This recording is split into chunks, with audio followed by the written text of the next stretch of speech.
Hello, good morning, sir. So, here is my code. So, first thing ang nilagay ko is duck type. Nung type siya is which is HTML para pag mag para mag pag mag code ako sa browse, which is makikita siya. So, next is HTML, then head.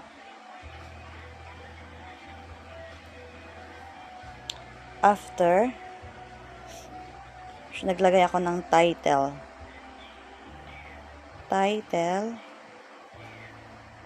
inilagay ko which activity 2.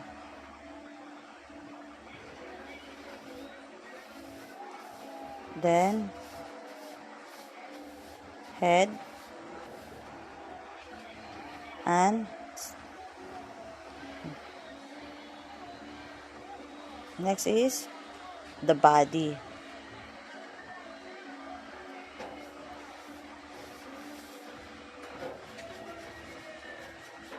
Ayusin natin yung form niya.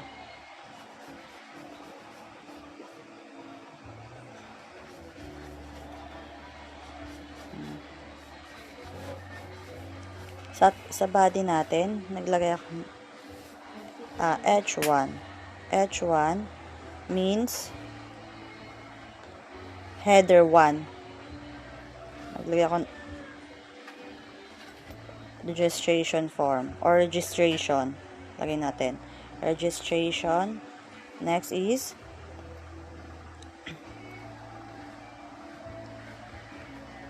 nag-input ako ng form style para may onting design naman yung registration natin. So, border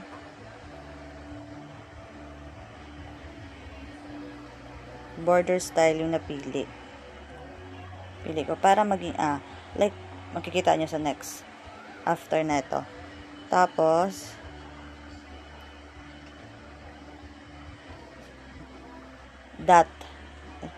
dotted yung style niya.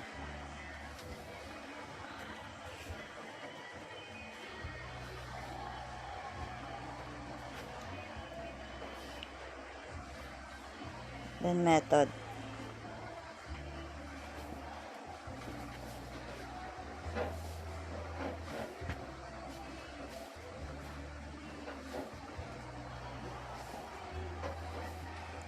So, if nagbukas tayo, so dapat mag-close din tayo para so ito. Yan. Like ganyan, stylish. Nag-dot siya, nagpa-line. Yun yung nilagay ko dyan. Then, BR.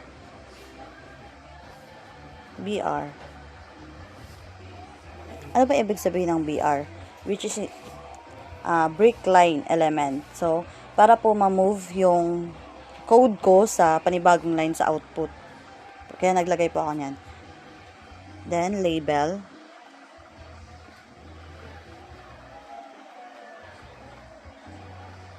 Which is yung first natin is username.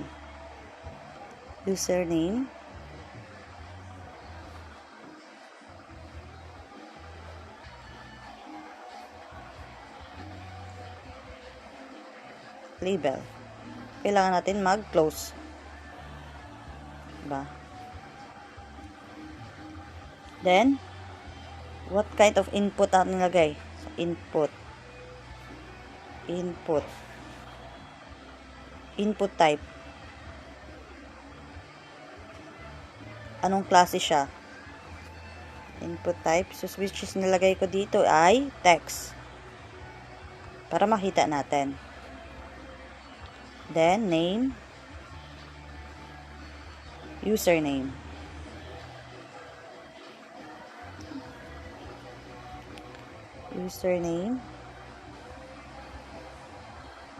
Asa na yun?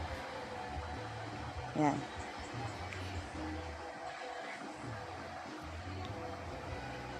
Naglagay na din ako ng BR.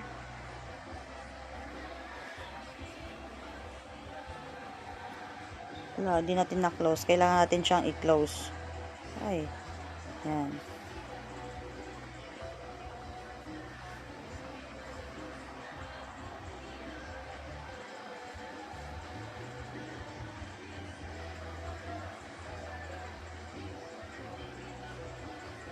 I-continue natin siya.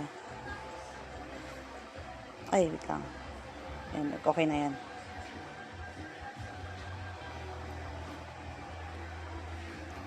Okay lang yan. Kahit yan na, kahit hindi na muna natin i-perfect. Then, pwede lang natin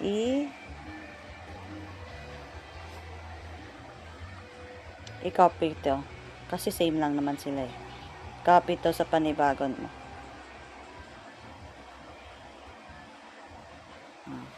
Copy. Then, paste mo dito. Yan. So, which palitan natin ito, yung username. Lalagyan natin ng password. Password. Then, diba ito? Yan. Username. Yan. Then, password. O, diba kita natin? Makikita yung password. So, kailangan natin i-hide siya. So, which is, yung input type natin, lalagyan natin, papalitan natin ng password. Then, yan. Mag-input tayo, mawawala siya.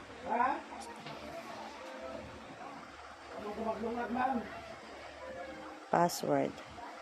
Password. Then, next. Yung next natin, same lang din. Input natin. Ito. Lalagyan natin ng first name. First name. Ay, wait lang. Sorry. May nasa typing. First name. Kahit idikit na natin, hindi natin gawin 2 words. Then, text pa din. Then, dito. Pati siya ma-move. Sige na lang. Ayan. First name. Ayan. Then, lagyan natin. Another na naman. Same pa din sila. Ay.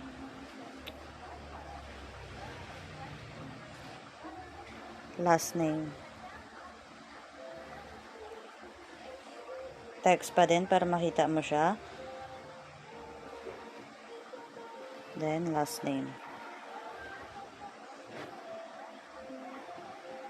Oh, yung kita natin dito. Here. Diba? Username, password, first name, last. Ganyan. Then, next natin is the gender. So, paano naman natin i-code yun? Which, naglagay tayo label. Oh, ganun pa din. Lang. Ganun pa din. Label. Then, gender. Lagay natin. Gender. Gender, label, input. Ilagay natin input time which is radio. Why radio? Explain natin mamaya. Radio. And then, gender. What? Okay. Para may choices. Diba? Gender.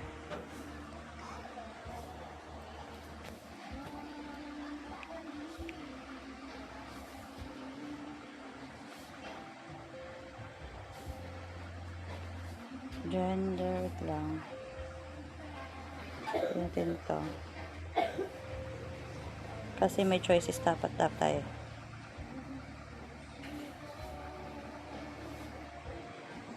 Ba't ayaw ma-move?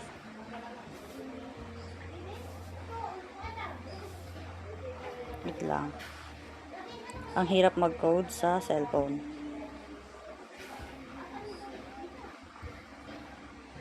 Hindi natin maayos.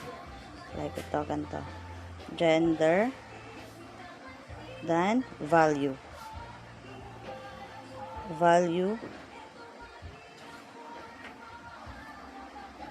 Then, male. Male or mali. Close.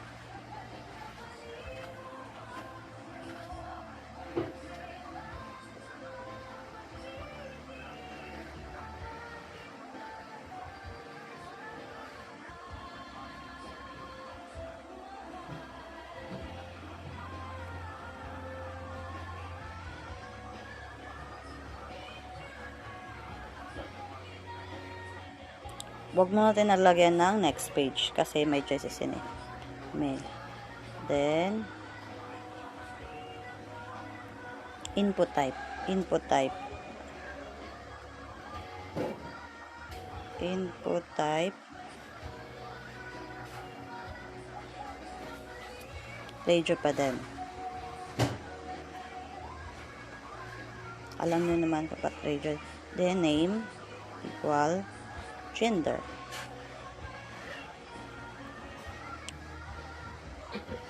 Then, the value. Save lang din siya value.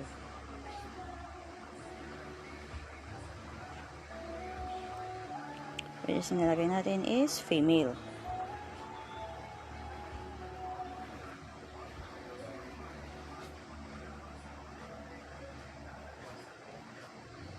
Close. Then, female.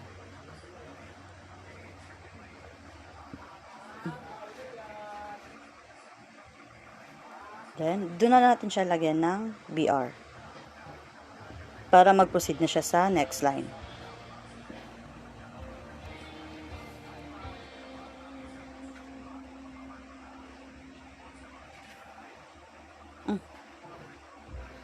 Erase siya. Wait lang. Parang may mali. Female. Wait lang.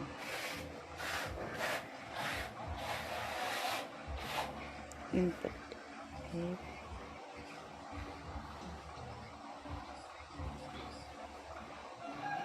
Mali pa ba? Ay, okay. Okay na pala. Kala ko may okay. Diba? Pili tayo anong gender. Next step is the birthday. So, ito ng label. Yan, ganyan pa din. Para same. Then, birthday.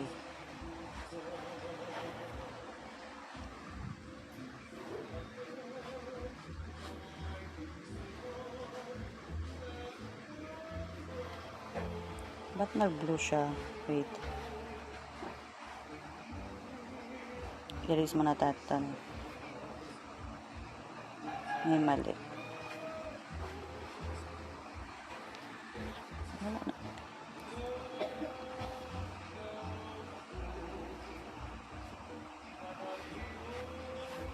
Kailan ba gan? Wala naman siyang error. So, continue na lang natin. Kahit hindi na lang sila same ng kulay. Basta walang error. Hindi natin kailangan i-perfect muna kung down. Then, ulitin natin yung birthday. Mamaya natin makikita if never may error. Birthday. Label, input type, which is date. Kasi, pwede siya i-date time, pero date nilagay name, tapos birthday. Birthday. As usual.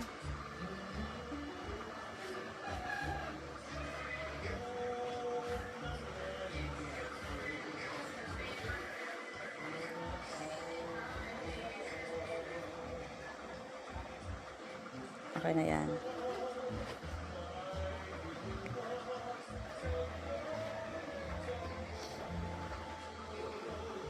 Ayun, nakikita na yung calendar. Next natin is the hobbies. Ano ba yung mga gusto natin gawin sa mga hilig natin? Kasi lagay tayo ng hobbies. Hobbies. Baka mayroong spelling pa tayo dyan, ha? Bobo na yan. Chat. Hobbies. Then, what is input text? Mag-check box tayo. Para may choices tayo kung ano. Excuse me. Mag-checks back. Tas input type username.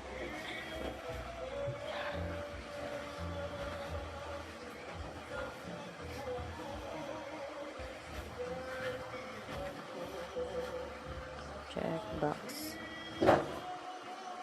Then, okay na yan.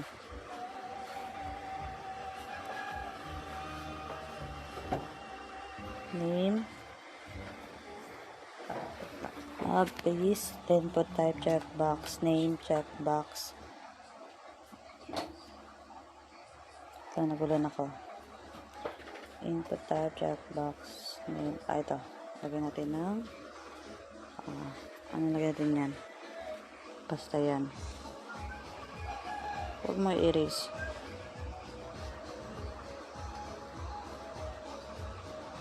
Mamaya na tayo next line. Lagyan natin volleyball.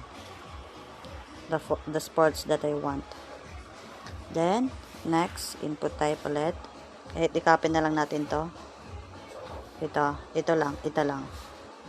Copy, then, dito ka. Input.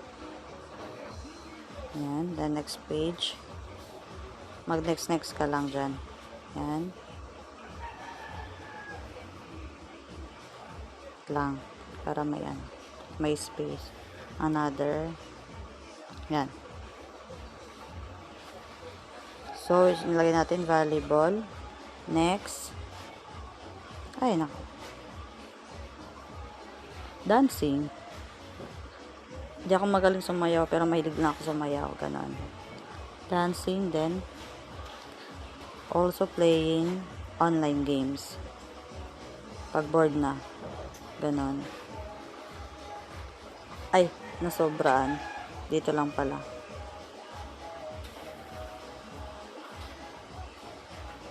I-close na natin. Then, BR. Is break line. Then,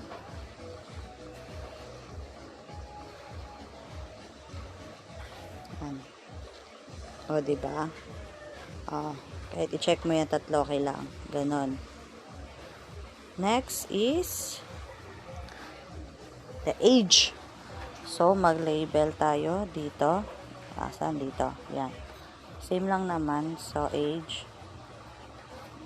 Balik lang natin yung codes natin. Age, text, age. Anong text? Ba text? Hindi siya text. Number siya. Kasi age, di ba? Ano ba? Paano naging age yung text? Age.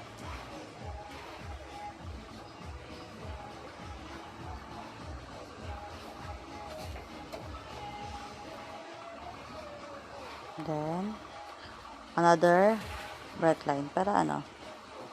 Kasi this is the last part. Yan. Diba, age. Okay, ito. So, next. Button style. Button style.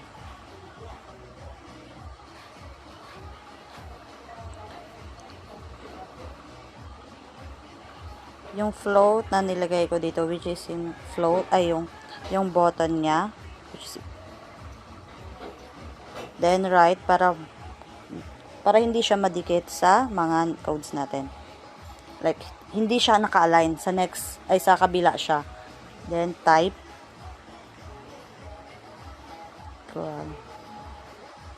Depende kung ano ilalagay mo, pero sa akin lalagay ko which is submit. Submit. Then, close. Submit. Like, ganyan lang. Button. Lagyan na naman natin ng space. Dalawa. Ganyan. Then, form.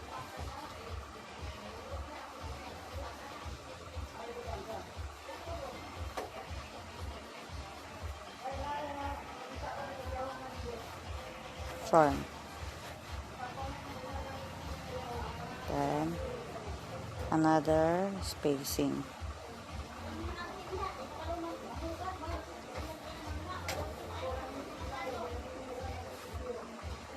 Cut na natin. Masyado siyang madami. Yan. So, yung P. Ano ba yung P? Sir, charot. P, which is yung paragraph natin. So, lagyan na natin ang paragraph natin para hindi na tayo Hi, I am Glyza. See? Laila, hi. 19 years old. Shortcut na lang natin para hindi madami. Then, my hobbies.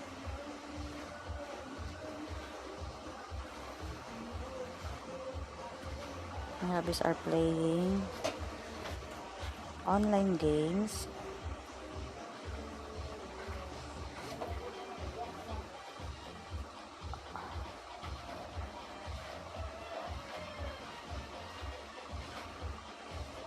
volleyball, and dancing. Yun lang naman. Then, oops, masyadong malayo siya. Yung body ng HTML natin. Yan. Ay! Paragraph. Then, close. Yan. So, here is the code then. Try natin mag-input ng username. Try natin. Liza. Try natin yung email natin. Then, the password, etc. 09123. Ganyan. The first name, Liza. Laila, hi. Then, female. Birthday. 2004. April 18. Ay, why 19? 18. Yan. Then, is my hobbies. Age 19. So, submit. Then, next na siya. Okay na siya. Then, yan. Thank you.